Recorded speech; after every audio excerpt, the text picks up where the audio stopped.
Salam sejahtera, Utama TVS edisi 6 Mac 2021 bersama saya Studawi. Dan saya, Salasia Safian. Baik, Salasia. Nampaknya ramai daripada pemimpin tempatan kita yang berkongsi mereka telah mendapatkan vaksin COVID-19. Betul tu, Stewart. Begitu juga dengan mereka yang berada di barisan hadapan di mana mereka dilihat berkongsi video dan juga gambar di media sosial. Betul tu, Salasia. Kita teruskan dengan laporan malam ini. Rakyat disarankan untuk tidak khawatir mendapatkan vaksin COVID-19. Ini kerana vaksin yang diperoleh telah mendapat kelulusan Kementerian Kesihatan Malaysia KKM. Presiden Kesatuan Pengamal Perubatan Swasta Sarawak SSPMP Dr. Liu Shan Fap berkata, 3 vaksin yang diterima iaitu Pfizer-BioNTech, Sinovac dan AstraZeneca adalah selamat dan berkesan. Untuk orang yang takut ambil vaksin, saya nak beritahu di Malaysia sekarang ada 3 vaksin yang telah diluluskan oleh Kementerian Kesihatan Malaysia. 3 vaksin itu termasuk vaksin dari AstraZeneca, Pfizer, BioNTech and also Sinovac vaksin. 3 vaksin ini memang sangat berkesan dan telah dibukti boleh mencegah komplikasi yang serius dari infeksi COVID-19, termasuk infeksi paru-paru, pneumonia. Mengenai kesan sampingannya, beliau menambah ia adalah tidak serius dan alahan teruk atau anafilaksis sangat jarang berlaku. Sehubungan itu, beliau menyeru agar orang ramai mendaftar untuk mendapatkan vaksin tersebut. Sementara itu, Dr. Liu memberitahu majoriti doktor swasta di Sarawak akan menerima suntikan vaksin COVID-19 dalam tempoh terdekat. Tambahnya, lebih 100 ahli kesatuan telah pun menerima suntikan tersebut sehingga kemarin. Rakyat Sarawak diingat untuk tidak mudah percaya dengan kisah-kisah negatif mengenai vaksin. Demikian tegas Menteri Muda Pembangunan Perdagangan Antarabangsa dan Industri, Terminal Perindustrian dan Pembangunan Usahawan, Datuk Muhammad Narudin Majais. Apa yang diwar-war oleh orang yang tidak bertanggungjawab melalui viral media massa yang menyatakan akibat vaksin ini tidak baik, akan mengubahkan sikap kita, itu tidak benar belaka. Tidak benar belaka. Bagi saya itu adalah semata-mata sesuatu perbuatan yang menakutkan orang yang tidak bertanggungjawab. Beliau berkata demikian sempena program imunisasi vaksin COVID-19 di Klinik Kesihatan Kota Semarahan yang menyaksikan pemberian vaksin kepada seramai 720 petugas barisan hadapan yang bertugas di sekitar Kota Semarahan. Nuradin yang juga adun gedung turut menyeru rakyat Sarawak agar segera mendaftar sebagai penerima vaksin COVID-19 di platform yang telah disediakan. Pada masa yang sama, menyeru orang ramai untuk tampil ke klinik mengikut jadual yang akan ditetapkan di kawasan masing-masing. Menerusi vaksin, tambahnya keyakinan semua untuk menjalankan aktiviti harian seperti biasa boleh dicapai. Selepas majoriti masyarakat kita di Sarawak ataupun di Malaysia telah menerima vaksin pertama dan 3 minggu akan datang kedua, insya-Allah kita tak ada sesuatu yang kita khawatiri walaupun kita perlu memenuhi SOP seperti biasa. Jadi kita dapat melindungi diri kita sendiri dari segi keselamatan daripada COVID dan sebagainya. Orang lebih yakin dapat menjalankan pekerjaan mereka seharian seperti biasa, termasuk dalam bidang perniagaan lah. Jadi apabila orang dah yakin dapat turun bekerja, membuat perniagaan mereka, di ekonomi kita akan pasti meningkat. Sementara itu, Ahli Dewan Undangan Negeri Muara Tuang, Datuk Idris Buang, turut menyatakan keyakinannya terhadap vaksin. The moment kita sudah kena vaksin, kita boleh hidup macam biasa, ya. Mungkin tak payah pakai pelitup muka lagi pula, ya. Kita boleh travel seluruh negeri, seluruh negara, seluruh dunia. Semua masyarakat tolong ambil vaksin sebab yang sekarang ni vaksin ni diiktiraf selamatlah. Dalam pada itu, Pegawai Kesihatan Bahagian Kota Samarahan, Dr. Wong Kung Yi, memberi jaminan terhadap penerimaan suntikan vaksin COVID-19 adalah berkesan dan selamat digunakan. Daripada penyelidikan, daripada experience di negara-negara lain, kita amat yakin bahawa vaksin ini adalah berkesan. Pengambilan vaksin bukan lagi sesuatu yang baru. Justru orang ramai tidak perlu ragu kerana suntikan vaksin COVID-19 adalah selamat untuk digunakan. Demikian keyakinan yang dilontarkan Menteri Pelancongan Seni dan Budaya Datuk Seri Nancy Shukri. Agensi kerajaan telah memastikan vaksin itu selamat untuk digunakan melalui pelbagai kajian dan pemilihan vaksin yang tepat bukanlah sesuatu yang mudah. Beliau yang menerima suntikan dos pertama pada Sabtu turut berkata pengambilan suntikan ini diharap dapat menjadi panduan untuk semua masyarakat terutamanya di kawasan Parlimen Batang Sadong. Nancy sebelum itu meluangkan masa hadir dalam majlis simbolik penyerahan projek siap bina baru Pusat Komuniti Sadong Jaya bernilai RM400,000 di bawah peruntukan program transformasi luar bandar RTP Kerajaan Sarawak. Beliau mengunjungi bangunan baru Pusat Tahfiz Darul Iman yang siap dibina Ogos tahun lalu yang memuatkan 60 pelajar tahfiz dari sekitar Sadong Jaya. Beliau turut menyerahkan bantuan baki 448 tangki air kawasan Sadong Jaya yang melibatkan 10 kampung di Sadong Jaya. Timbalan Ketua Menteri Tan Sri James Jemut Masing menyeru masyarakat di Kapit untuk mendaftar sebagai penerima vaksin melalui aplikasi MySejahtera. Katanya ini bagi memudahkan proses vaksinasi yang akan dijalankan nanti terutamanya di kawasan luar bandar. Berada Thailand, injection, semua kita bisik magang. Kita mesti ingat, vaksin untuk diguna kena kita jaga hari COVID-19. Nanti kita nak elak angka besi penusah. Nombor satu, angka kita boleh kena sakit tu. Nombor dua, angka orang nak asuh kita berjalan lah. Jelas Masing yang juga ahli Dewan Undangan Negeri Baleh, selepas ini mereka yang ingin bergerak keluar negara mungkin akan ditanya sama ada sudah menerima vaksin COVID-19 atau sebaliknya. Tapi dia nak ada proof, nak ada bukti dia sudah kena, engkau orang nak asuh dia berjalan. Jadi nya 72 itik, nombor satu nyaga derempu lu nyaga orang bukai. Nombor dua kena orang berjalan ngono bukai. Nanti kita kena vaccination.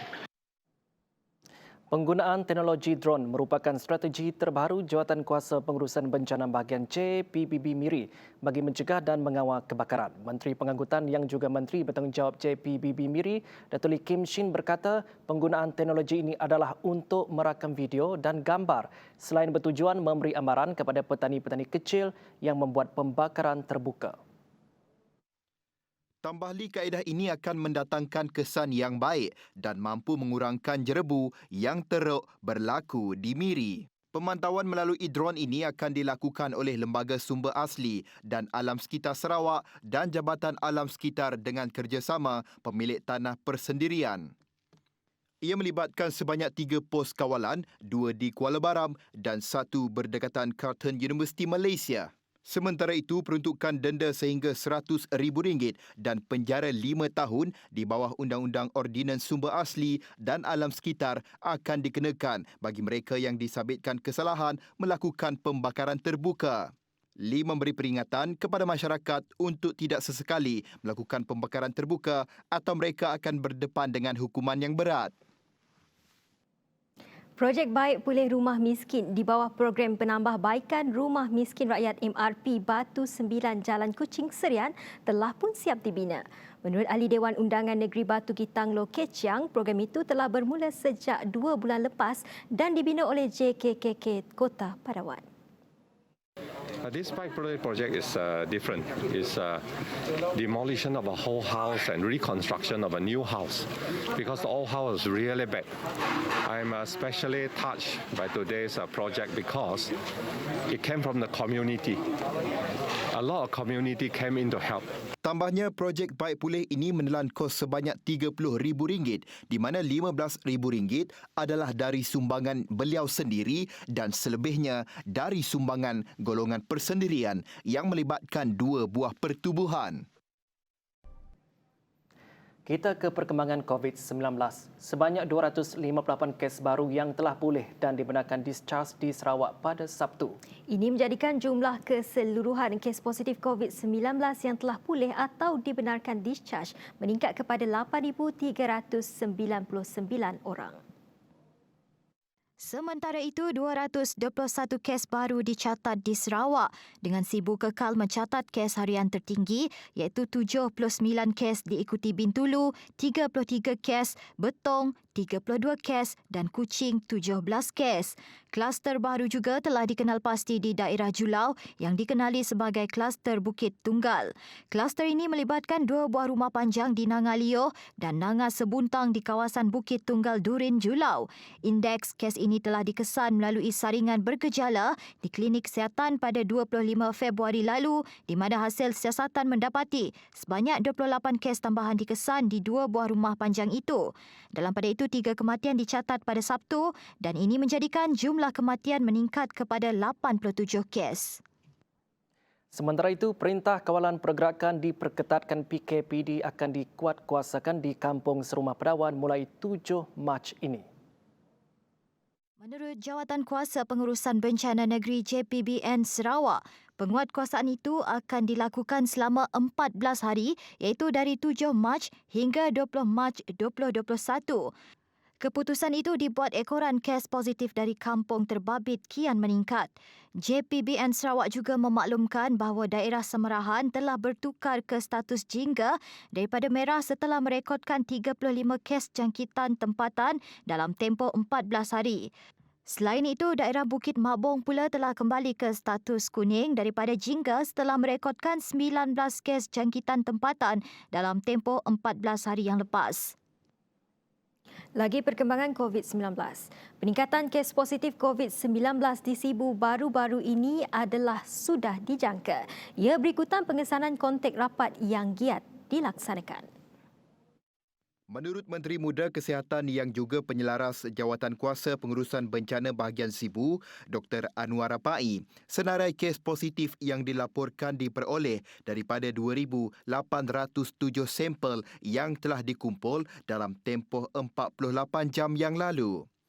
Jawatan Kuasa Pengurusan Bencana Negeri JPBN Sarawak juga telah memastikan bahawa semua kontak rapat mesti disaring tanpa mengira simptomatik atau tanpa gejala. Kes yang memberi hasil keputusan positif hari itu 2,807 swab test yang kita pola, termasuk yang di lockdown di Sentosa dan juga yang masih ada di Sibu Jaya.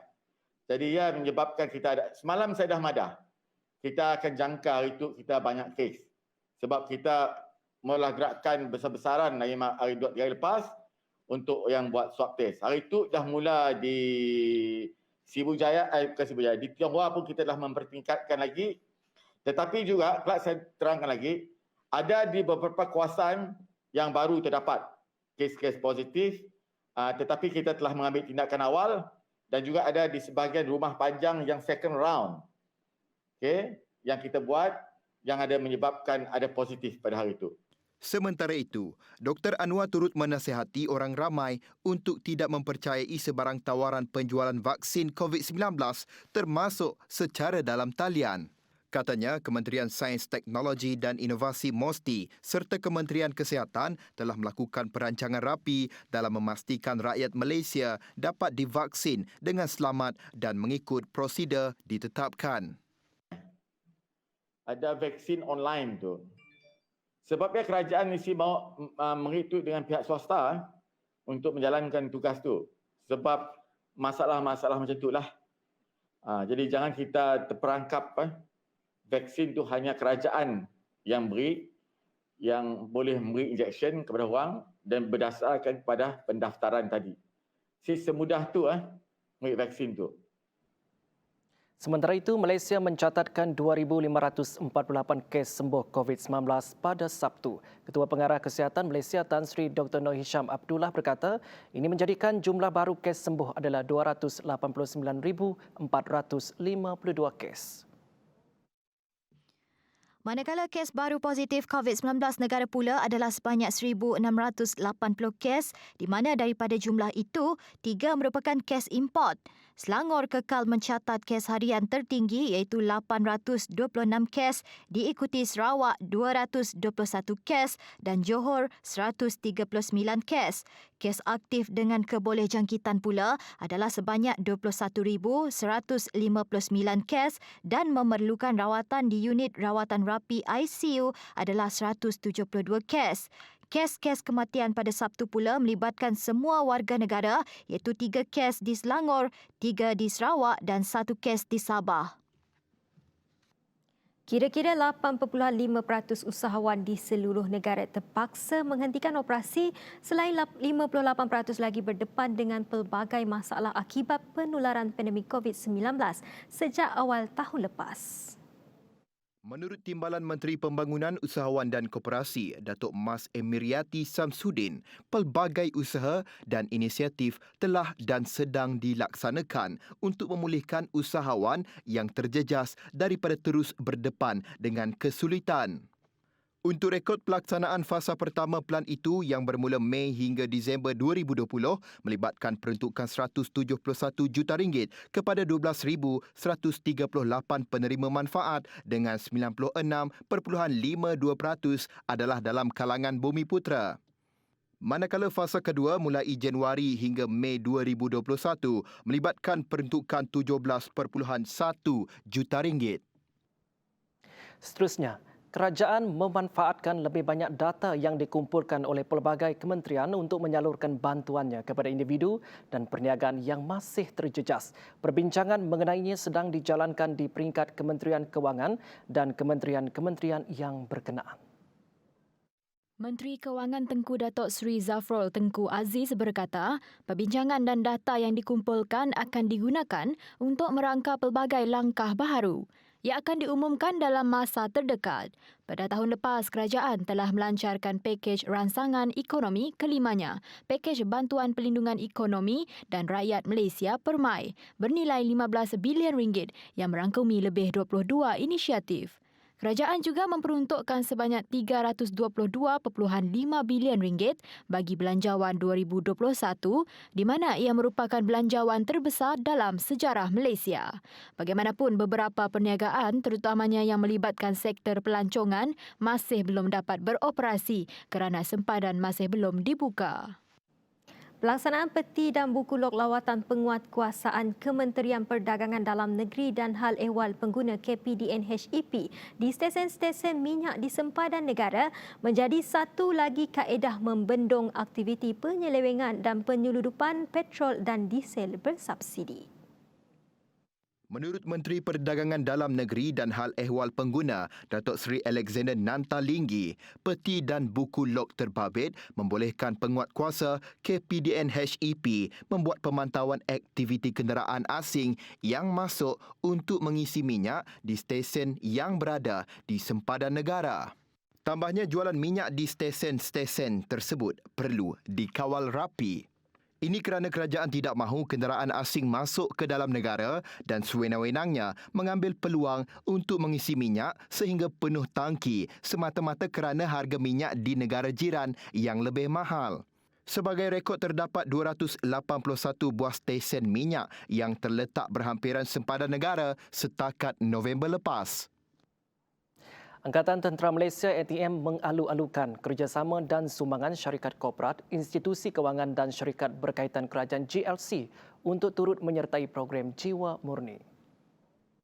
Kata Menteri Kanan Kluster Keselamatan Datuk Seri Ismail Sabri Yaakob, sumbangan itu apabila dicampurkan dengan sumbangan daripada kerajaan negeri dan peruntukan 10 juta ringgit dari Kementerian Pertahanan kepada ATM untuk program Jiwa Murni tahun ini, ia membolehkan lebih banyak projek dirancang demi kesejahteraan rakyat. Setakat ini bagi program tersebut, ATM menerima peruntukan lebih 1 juta ringgit daripada beberapa kerajaan negeri, manakala kerajaan negeri Sarawak sendiri telah memberi sumbangan sebanyak 1.5 juta ringgit. Selain rumah, program Jiwa Murni juga melibatkan kerja pembinaan atau penyelenggaraan kemudahan awam seperti masjid atau surau, tanah perkuburan Islam dan infrastruktur perbekalan air. Ini turut membuktikan tugas tentera adalah lebih daripada hanya menjaga keselamatan. Usaha merealisasikan gelombang terakhir Pelan Pembangunan Pendidikan Malaysia PPPM 2013 hingga 2025 menjadi fokus utama Kementerian Pendidikan dalam usaha menambah baik sistem pendidikan negara. Menurut Menteri Kanan Pendidikan, Datuk Dr. Razzie Jidin, ia selaras dengan keprihatinan Perdana Menteri Tan Sri Muhyiddin Yassin. PPPM merupakan asas atau panduan kepada sistem pendidikan Malaysia yang bersifat holistik yang mengandungi rancangan untuk meningkatkan mutu dan kualiti sistem pendidikan di Malaysia. Oleh itu katanya Perdana Menteri Tan Sri Muhyiddin Yassin amat menekankan perkara ini agar sistemnya dapat dipertingkat dan ajakannya pula adalah ke arah kecermelangan dan peningkatan fleksibel operasi. Fokus kita adalah untuk menjayakannya. Sebab itu gelombang yang terakhir. Ya, ini gelombang yang terakhir dan saya telah minta pihak kementerian tengok satu persatu kat mana nak kena kejar ni. Apakah ruang-ruang yang kita perlu ambil untuk kita pastikan bahawa hasrat itu menjadi kenyataan. Secara umumnya perancangan dah ada. Sebab itu saya maklumkan kepada warga kementerian bahawa saya masuk ni bukan nak simply tukar-tukar. Tidak. Perancangan dah disusun. Perancangan dah ada, dibuat dengan cukup baik. Cuma kita ingin lihat di mana kita boleh tambah baik mengambil kira keadaan semasa. Untuk rekod, PPPM dilancarkan ketika Muhyiddin menjawat jawatan Timbalan Perdana Menteri dan Menteri Pendidikan pada tahun 2013. Sementara itu, Presiden Kesatuan Guru Sarawak SDU Adam Prakash Abdullah berharap agar penilaian teliti dan tepat dibuat sebelum menangguhkan atau membenarkan pengoperasian sesi persekolahan dibuka. Jelasnya keputusan hendaklah dibuat dengan tidak terburu-buru kerana ia boleh menimbulkan keresahan kepada ibu bapa dan para guru yang terlibat. Kita memang mengharapkan sekolah-sekolah ini dibuka.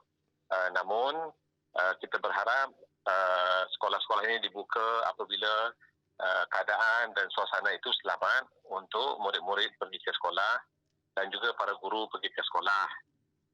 Kita juga berharap kerajaan negeri sama ada SDMC ataupun JPN Sarawak berhati-hati apabila membuat pengumuman kerana pengumuman tentang penangguhan sekolah ataupun pembukaan sekolah ini akan menimbulkan keresahan di kalangan ibu bapa, guru dan murid-murid.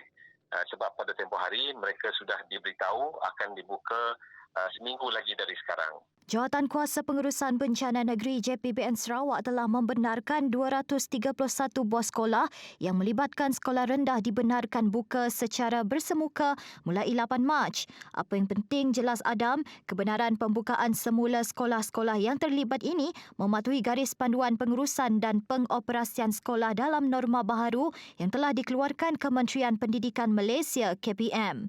Sekolah-sekolah yang dibuka akan mematuhi SOP yang telah ditetapkan oleh Kementerian Pelajaran Malaysia, di mana jarak dalam bilik darjah itu akan mengikut yang telah disyorkan oleh kementerian lah. Jadi mungkin sesebuah sekolah itu tidak akan mampu untuk membuka sekolah untuk semua pelajarnya sekali. Mungkin akan bergilir hari dan sebagainya lah. Jadi ini terpulang kepada pihak sekolah tertentu itu untuk menyusunkan jadual untuk mereka bersekolah. Lagi perkembangan dalam negeri. 3 blok bangunan sekolah kebangsaan campuran Daruk musnah dalam satu kebakaran pada Sabtu. Menurut laporan daripada Pusat Gerakan Operasi Jabatan Bomba dan Penyelamat Negeri Sarawak, bangunan yang musnah terbakar melibatkan tempat simpanan buku teks serta bilik mesyuarat, kuartus kediaman guru dan stor.